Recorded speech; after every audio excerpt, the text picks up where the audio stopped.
যেটা শেষ করেছিলাম সেখান থেকে শুরু করলাম। বাবা এখন লাইনে যাবে। আর এখানে দেখো চিড়ে ভাজা, তারপরে আগে ধরলাম পাঁপড়, এখানে লাড্ডু আরও ছিল। কিছু লোক এসে নিয়ে গেল, মানে কালেকশন যারা করে বাড়ির থেকে নিয়ে গেল। আর এইগুলো কিন্তু আমাদের বাড়িতে নিয়ে গেছিলো এর আগের বার। চলো এক এক করে দেখাই এখানে কি কি আছে। এটা ঝুরি ভাজা। এই ঝুরি ভাজাগুলো আমাদের বাড়িতে আগে হতো একটা সময়, এখন হয় না। এটা হলো চাল ভাজা। আমি তো পুরো অবাক হয়ে গেলাম যে এইভাবেও চাল ভাজা করে প্যাকেটিং হয়, বিক্রি হয়। কারণ চিড়ে ভাজা হয় যে সেটা আমি জানতাম, কিন্তু চাল ভাজাটা আমি কোনোদিন কিনে খাইনি। তো তাই আমার কাছে একটু অবাক লাগলো। এটা হলো নিমকি। এটা আমাদের বাড়িতে বানানো হয়, কিন্তু আমাদের একটা মেশিন আছে সেটারই। আর এটা হলো একটা মিক্সার চানাচুর। এই চানাচুরটাও খুব ঝাল হয়, কিন্তু এই চানাচুরটা ভীষণ ঝাল হয়। আর এখানে আছে এই যে ভুট্টার পপকর্নগুলো যে হয় সেগুলো ভাজা। আর বাবা এই যে বেরিয়ে যাচ্ছিল। এখানে আছে বোকো, অনেকে তেলবন বলে, অনেকে বোকো বলে। যেরকম আমরা বোকো বলি, তো অনেকে তেলবনও বলে। আমাদের বাড়িতে কিন্তু আগে গোল নিমকিটাও বানানো হতো, তবে এখন হয় না। আমাদের বাড়িতে না ভীষণ পরিমাণে হাসি ঠাট্টা করা হয়, মানে একদম তোমরা ধারণা করতে পারবে না মানে কত রকমের যে হয়। তো আমার মা বাবার সঙ্গে আর কি করছিল, বলছিল কি যে তুমি কালকে এইভাবে মানিব্যাগটা হারিয়েছো, তুমি আজকে আর নিয়ে যাবে না। হ্যাঁ, মা তো দেখালো, আমার তো হাসতে হাসতে পুরো পেটটা ব্যথা হয়ে যাচ্ছিলো। আর এরকম মা আবার বলছে যে তুমি রেখে যাও, এটা রেখে যাও। তো বাবা বলছিল না না রেখে যাব না। কারণ আমার বাবার না প্রতি বছর মানিব্যাগ হারানোর একটা অভ্যাস হয়ে গেছে। মানে প্রতি বছরই এক মানিব্যাগটা হারাবে। তো ভালো মানুষের হাতে পড়েছিল ভাগ্যিস, তো সে কারণে কী হয়েছে, দিয়েছে। তো বাবা ওটাই বলছে যে গীতা আছে দেখে তার জন্য ওরকম ফুলে থাকে পার্টসটা। আর বসতে গেলেই পড়ে যায়। এমনিতে এখন বাবার মানে প্রচণ্ড পরিমাণে জ্বর, ও শরীরটা ভীষণ খারাপ হয়ে গেছে, দেখতেই পাচ্ছ। আর আমি আর মেয়ে একটু বেরোলাম 7:30টার থেকে। আজ ঘুম থেকে উঠেছি, ভাবতে পারো যে মেয়েটা সকালে ভোরবেলা উঠে সমস্ত কাজবাজ করে। বাড়িতে এসেছি তো 7:30 পর্যন্ত যদি শুয়েছিলাম তাও অনেক কষ্টে। আমি একবার উঠেছিলাম, মা বলে ঘুমা, এখানে তোর কোনো কাজ করতে হবে না। তো আবার শুয়ে পড়েছিলাম। আর এখানে আমি সকালের খাবার নিয়ে বসে পড়েছি। আমি বলতে মা আমাকে বসালো যে নে তাড়াতাড়ি খাবারটা খেয়ে নে। তারপরে এইদিকে 11টার দিকে কথা হচ্ছে তোমাদের সঙ্গে। এখন ঘড়ির কাঁটায় 11টা বাজে। মেয়ের জন্য আবার ছেলে মেয়ের জন্য জল গরম করলো মা। বলছে নে তাড়াতাড়ি মেয়ে ছেলেকে স্নান করিয়ে নি, এক জায়গা থেকে আরেক জায়গায় এসেছে।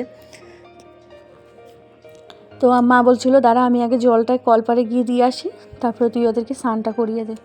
আর এই যে 2 ভাই বোন এখানে বসে খেলছে, ওরা তো ভীষণ খুশি জানো তো। ছেলে তো ওই একদিন বাড়িতে থাকলো, তারপরে আবার পরের দিন আমার সঙ্গে চলে আসলো। তো ও তো নাটাই পূজায় এসেছিলো, তো আমার তো তখন শরীরটা ভালো ছিল না, আমি আসতে পারিনি। মেয়েকে স্নান করিয়ে ঘরে চলে এলাম। সকাল থেকে মা কাজ করছে, আমি সেটাই দেখাচ্ছি কি করছি, সেই সবই ভিডিও করছি।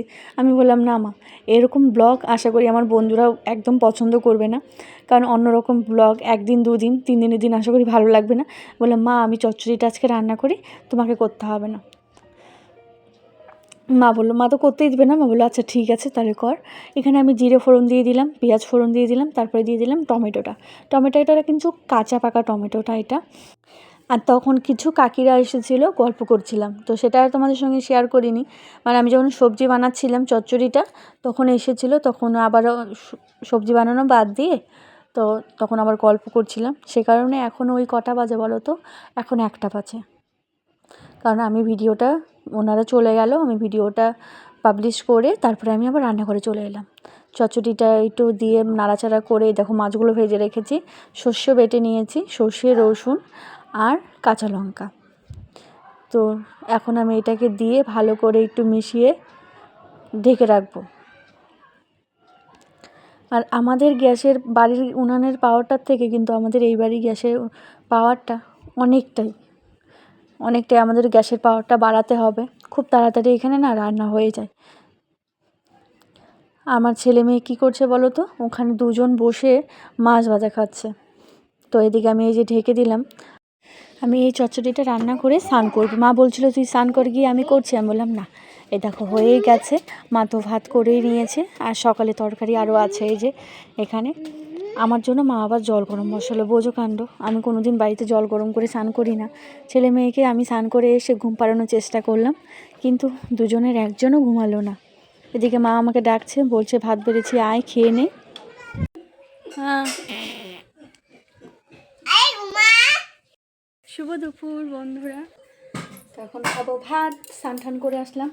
আর আমি বাড়িতে কোনো দিন গরম জলে স্নান করি না, আর এখানে মা জল গরম করে দিলাম, আমি এখানে গরম জলে স্নান করলাম। কারে বলতেছস? এখানে মা। তো বন্ধুরা, খাওয়া দাওয়ার পর একটু বসে গেলাম। তোমরা কি ভাবছো উকুন পাচ্ছি? না, আমাদের কালো মাথায় উকুনটা নেই ঠিক, কিন্তু এখানে আছে মার ছোট মাথায় অনেক পাকা চুল হয়েছে। উকুনের থেকেও বেশি পরিমাণে কিন্তু এগুলোকে মাথা চুলকায় এগুলো থাকলে। কোথাও করে যাচ্ছে? টাটা। এই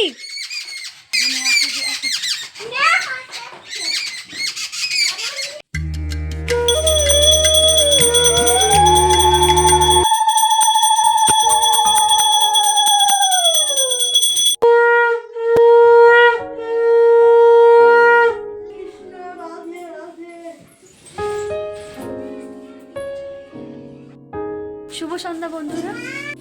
তো এদিকে মা এদিকে রান্না করছে, রাতে হবে রুটি, বাবা আবার মাছ পাঠালো, এদিকে রান্না করছে।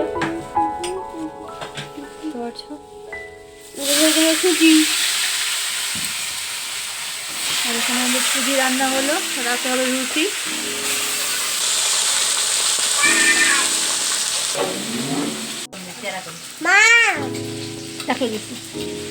ঠিক আছে। বাবা মাছ পাঠিয়েছিল, তো এদেরকে মা তাড়াতাড়ি করে মাছটা ভেজে দিল, আমি খাওয়াই দিলাম ভাত। তো ভাবলাম চলো এরা ঘুমালে তারপরে রান্না করে মার হাতে হাতে গিয়ে সাহায্য করো। কেউ ঘুমালো না, তো আবার সব জায়গায় টুকুট পরে উঠে পড়েছে। তো আবার একটা করে রুটি খেলো, তো খেয়ে এই যে এইমাত্র ঘুমালো। আমি আর মা এখন খেতে বসবো। আজকের ব্লগটা এখানেই শেষ করছি। বাই, সবাই ভালো থেকো, সুস্থ থেকো। আবারও দেখা হচ্ছে পরের দিন পরের ভিডিওতে।